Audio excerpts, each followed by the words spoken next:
when so-called forced collectivization came,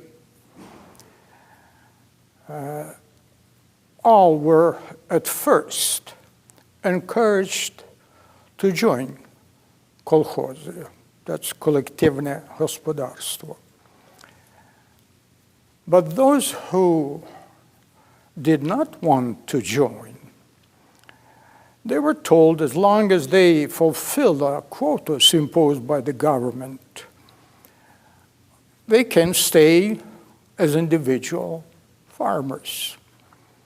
And so at first, many believed, because the authorities told them that as long as you fulfill your obligation to the government, the state, the rest is yours. Simply means that they have to submit so much of wheat, so much of potatoes, so much of meat, pigs, poultry, cows, etc., etc.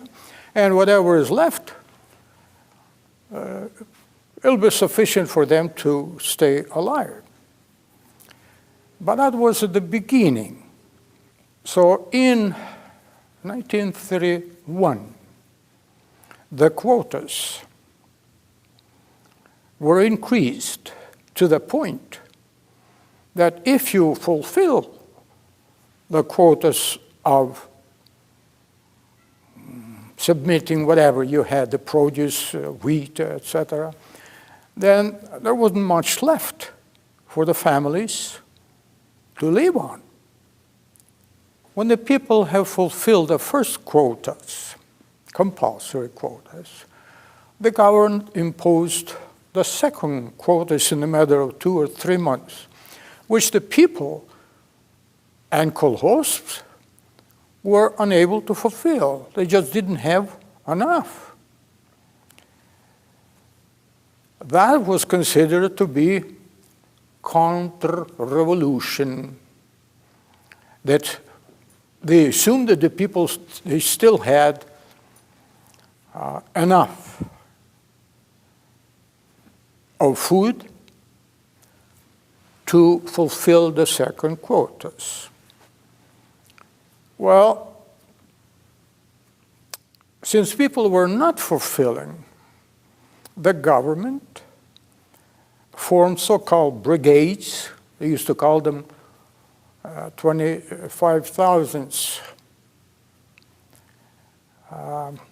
that were trained, armed, and sent to the villages, including ours, and I'm talking all about our village, that were going to every house, searching for anything that was edible, and simply taking it. Those who protested, well, they were beaten up, quite often to death. Those who were protesting even more, they were simply shot in front of their children, wives, mothers, and so on. The people were dying on streets, in their homes, in their houses, because of lack of food. It is understandable that then, at that age, I was only 7, 8, I could not comprehend the true reasons why would the government take the food from the people so that they would be dying. But no one was willing to explain to me, because to talk about holod or famine was against the law. My parents weren't explaining to me then, because they simply were afraid that I will start talking somewhere and they would be in trouble. And so when the terrible conditions came, that's in December, January, the worst one in February 33. There were a lot of people that have died. Every morning, the wagon,